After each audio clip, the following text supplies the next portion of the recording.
he was telling in a Basu. Okay.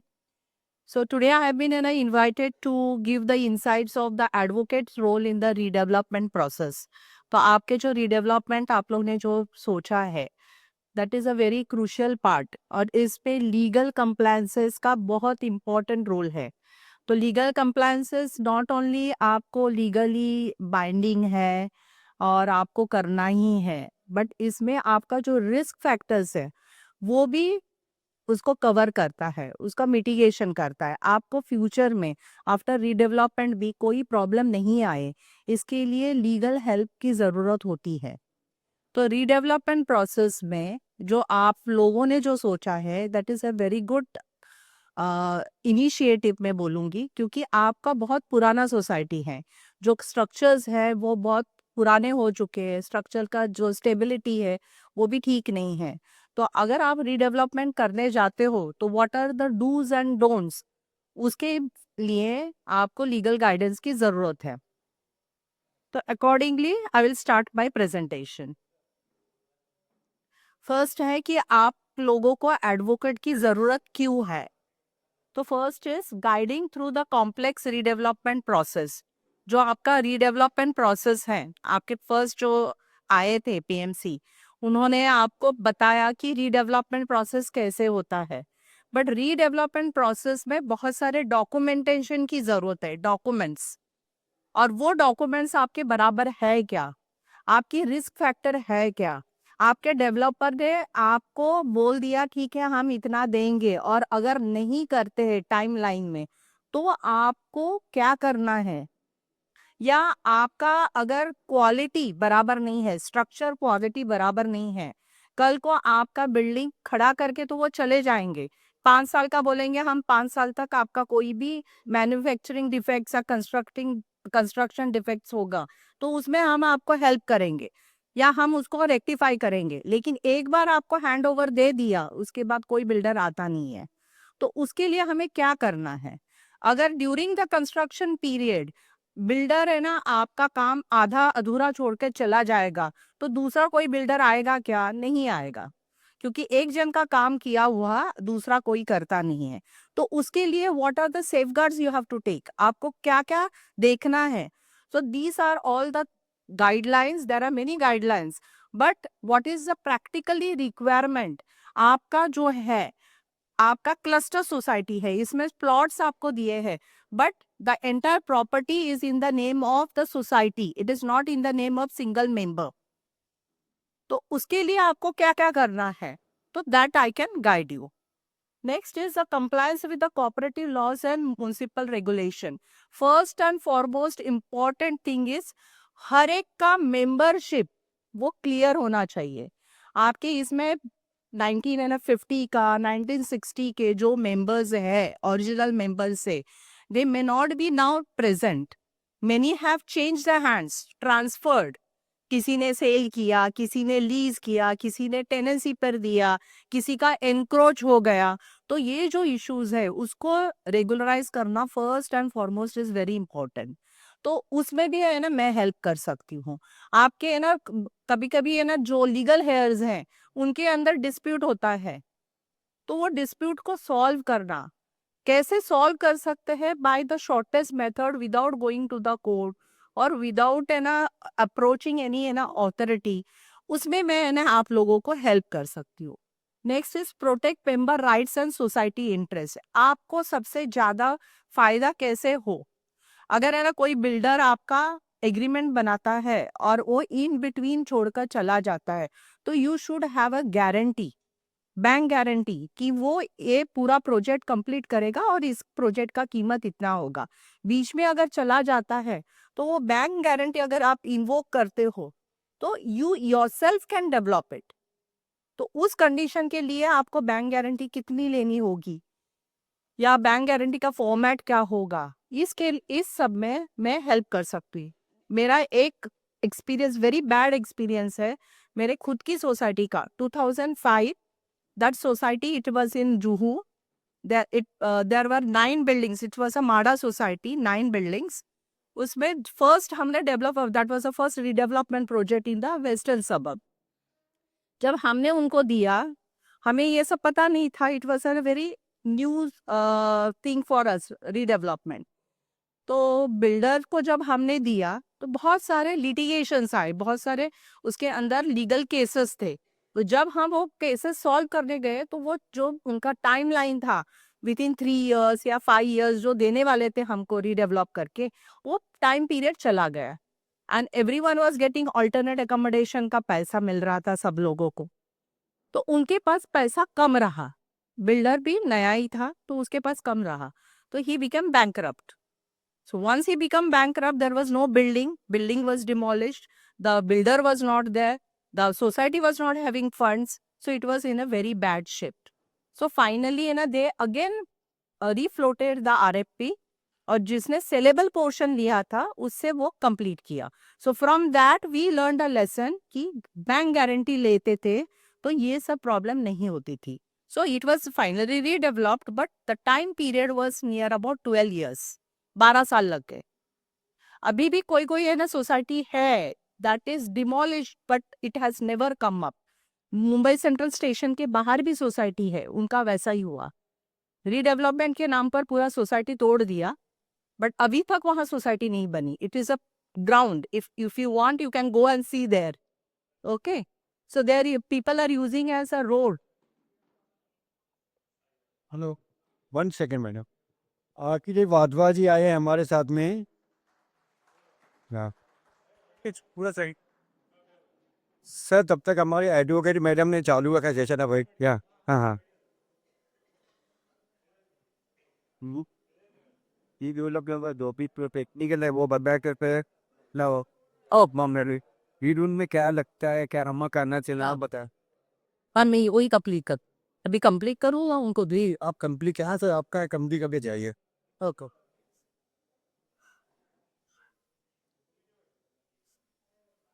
Sir madam का session continue करते हैं, वो फिर निकल जाएंगे. आप 10 मिनट में इनका हो जाएगा. Thank you. Please. Then is the agreements. Agreements, there are different types of agreements. आपका कंसेंट है, आपका ऑल्टरनेट अकोमोडेशन का एग्रीमेंट है. आपका जब नया बिल्डिंग बनेगा उसमें जो फ्लैट होगा उसमें परमानेंट ऑल्टरनेट अकोमोडेशन PAAA का एग्रीमेंट बनेगा. आपका डेवलपमेंट एग्रीमेंट बनेगा. आपका सोसाइटी का जो मेंबरशिप्स है, जो नए मेंबर्स आएंगे उनका भी है ना एडिशन करना होगा. So there are lots of legal work involve. So we help in those legal work also. Guiding through dispute resolution mechanisms, जो है ना आपके इंटरनल डिस्प्यूट्स होंगे, लीगल हेयर्स के डिस्प्यूट्स होंगे या आपके टेनेंसी के डिस्प्यूट्स होंगे, लीगल लाइसेंस में आपने दिया वो लोग छोड़ नहीं रहे, वो डिस्प्यूट्स होंगे. So will try to solve those disputes at the shortest time. उसके बाद है ना रीडेवलपमेंट स्टेज में ये जो स्ट्रक्चरल ऑडिट रिपोर्ट्स है, स्टैट्यूटरी बेसिस है, guide formation of redevelopment committee, prepare internal governance framework and decision making, ये आपके पीएमसी के साथ मिलकर ये काम हो जाता है. कंसेंट एंड अप्रूवल प्रोसेस, इसमें 51% एट प्रेजेंट जो जजमेंट्स है बॉम्बे हाई कोर्ट के, so it is 51% approval from the members. But I have seen even one member can stall the project. So we need 100% approval from all, so that there is no problem to our redevelopment process. Over it is 51% for going for redevelopment, but even a one member can stop. अगर किसी ने कोई case file कर दिया तो एक member भी stop कर सकता है. So we need 100%. That is what I am saying. Oversee video recorded general body meetings, आपके जो मीटिंग्स होते हैं, आपका मिनट्स ऑफ द मीटिंग्स हैं, SGMs होंगे आपके, वो सब बराबर है या नहीं है. So we help in those.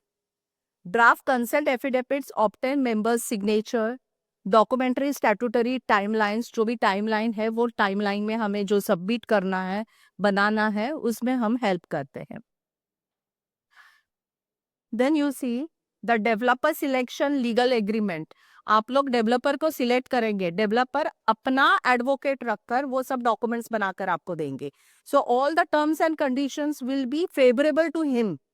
So for you also you need someone who can see and who can balance. जब हमारा रखेंगे प्रस्ताव, सामने वाला अपना प्रस्ताव रखेगा, then there is a negotiation.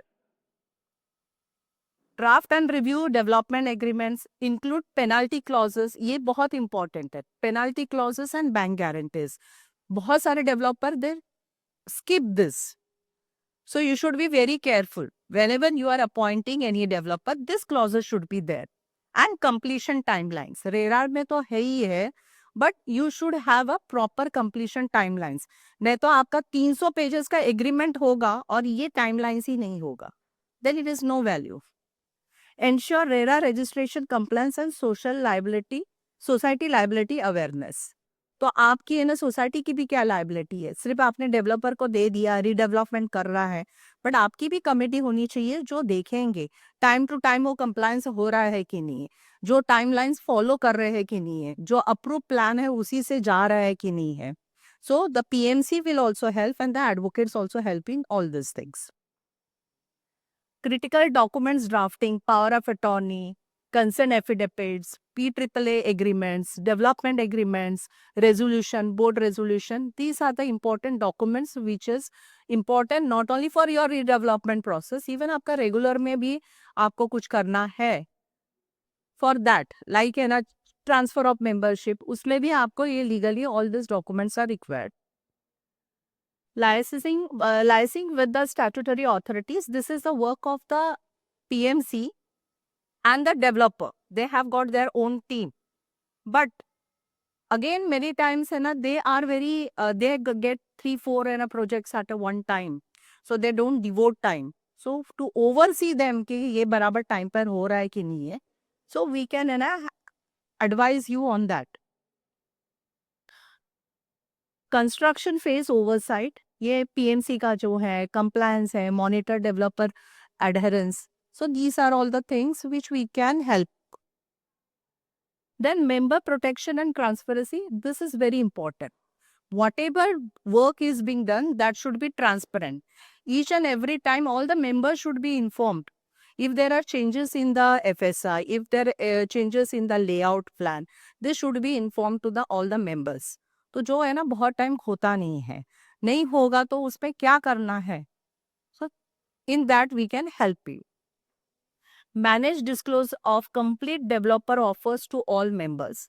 तो जो भी है ना डेवलपर का ऑफर्स होते हैं, you are the best people to guide और टू है ना टेक अ डिसीजन कि डेवलपर बराबर आप लोगों को दे रहा है नहीं दे रहा है. आप 4 जन के साथ जब कंपेयर करेंगे, you will get a correct like this one. But whether it is as per law, जो भी है ना बीएमसी के गाइडलाइंस है, डेवलपमेंट रूल्स के जो गाइडलाइंस है उसके हिसाब से है या नहीं है, that we can help you. Then handle disputes between before the civil court, criminal court, consumer court.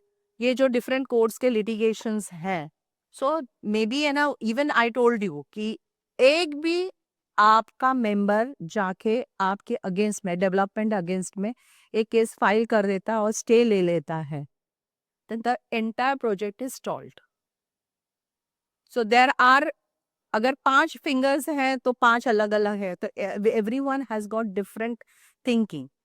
So we cannot have a control on the thinking of every member. So how to harmonize and how to bring them together in one platform, that is very crucial. Then represent society before RERA, manage pre-litigation settlement, escalate matters to the appellate court, Supreme Court. यहाँ तक जाना नहीं है, we will try to settle at the lower level only. Then post construction completion, जब complete हो जाता है आपका काम, then also these are the things which you have to be complied. की स्टैट्यूटरी फ्रेमवर्क जो कोऑपरेटिव सोसाइटी एक्ट में लिखा हुआ है, म्युनिसिपल कॉरपोरेशन एक्ट में लिखा है, रेरा के एक्ट में लिखा है, एमआरटीपी के एक्ट में लिखा है, उसका पूरा कंप्लायंस हुआ है या नहीं है. So that also needs to be looked into.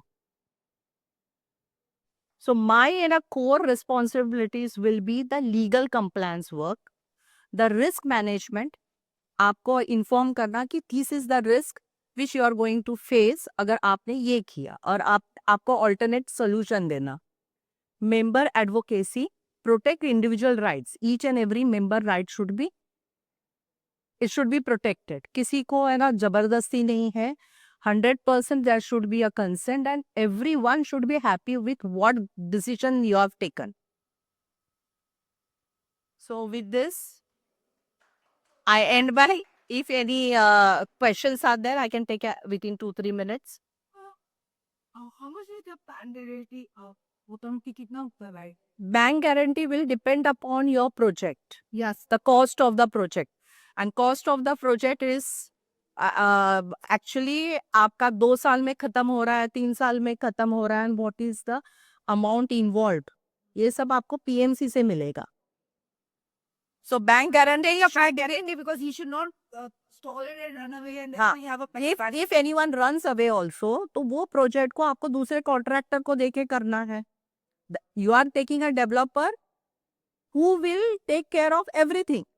वो अप्रूवल भी लाएगा, वो कंस्ट्रक्शन भी करेगा, वो आपका ग्रिल का भी काम करेगा, वो फ्लोरिंग का भी काम करेगा. But when the project is stalled, either you have to go to any other developer, और नहीं तो जो काम स्टॉल किया है तो उसके लिए आप इंडिपेंडेंट कॉन्ट्रैक्टर. तो for that you need fund. बिना फंड के नहीं होगा. End developer is a person who gives a fund. Initially, he invests and later on he sells and he takes away his money. There's one more question. I don't know whether it's relevant or not.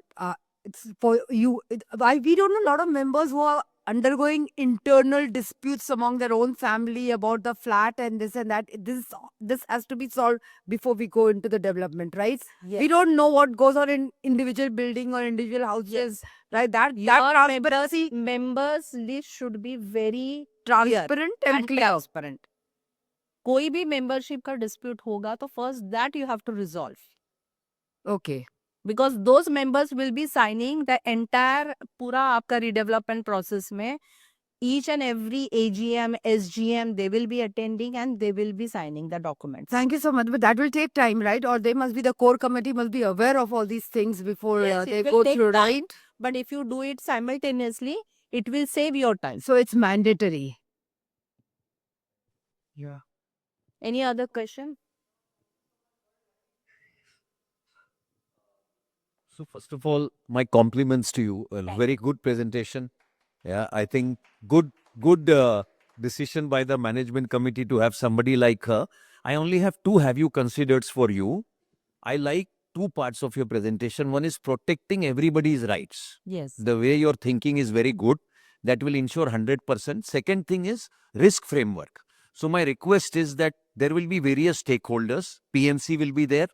Developer will be there. Yes. Society members will be there. If you can put a risk framework against PMC, what risk we should be watch out for? Against That is as per Yeah. when I get. I understand. that- I'm just giving you my have you consider that management committee and everybody will decide. I'm just proposing to you for your consideration because you spoke about these two, right? Yes. For an advocate to speak about these two is that's why I complimented you. It shows that you're very transparent. So that's good. So risk framework for each of the stakeholders who are involved will ensure that everybody is accountable and everybody knows कि भैया PMC है तो उनको क्या risk हो सकता है, हमको Right. क्या केयरफुल करना है. डेवलपर है तो उनका क्या रिस्क हो सकता है, हमको क्या ऑलरेडी RFE में बिल्ड इन करना है. That is one. Second thing is when you draft the agreement, right? Keep in mind that if we unfortunate developer को अगर कोर्ट में या ऐसे कुछ होता है जो नहीं होना चाहिए जैसे आपने बोला, there are civil disputes and there are criminal disputes. Yes. You should make the agreement watertight so that the resolution is fast. Otherwise, if it goes into only civil, then it will take 15, 20 years. We will all get stuck. So that also you please keep in mind. That's all. Right. Thank you. Why- No reaction, but because I need interest. That's why we go for arbitration or mediation process. We keep a point over there. We will not go to the court. We will select an arbitrator and complete it, or we will go for mediation. First we go. Third the code. It is an alternate and a dispute resolution. उसको ADR बोलते हैं, which is already taking place in foreign countries, but in our country it is not there. Now they have started with the लोक अदालत. आपने सुना होगा लोक अदालत. आपने कोर्ट में केस डाला तो भी है ना, you go there, you can settle your case. नहीं डाला, then also you can go and settle the case. Madam, if somebody has not done nomination to their flat and that person has expired, Hmm. how can society transfer the flat in the other family member's name? Now, this is there, everything is there in your bylaws. If you have adopted new bylaws, उसका है ना सब formats हैं, वो सब complete करना है. आपका है ना सोसाइटी ने नया बायलॉज नहीं लिया है, तो पुराने बायलॉज में है. नॉमिनेशन नहीं है, अगर डिस्प्यूट है, then you have to call everyone, ask them कि किसके नाम पर करना चाहते हैं, otherwise get a succession certificate. Okay, if there is no dispute, take simple है ना consent from all the legal heirs that एक जन के नाम पर ये वाला ट्रांसफर हो जाएगा. And others have And to give, given claim and a call for claim in the newspaper. and do other members have to give release deed or something like that? Cannot required. हाँ, if you do the release deed, it is better for that person जिसके नाम पर हो रहा है. He gets a clear title. So in that case, society can transfer it. Society can transfer Okay. with the Consent and NOC from the other legal heirs. okay. But जो आदमी member बन रहा है, because he does not have a sale agreement, so this release deed is a title document for him. Okay. Thank you. Hello.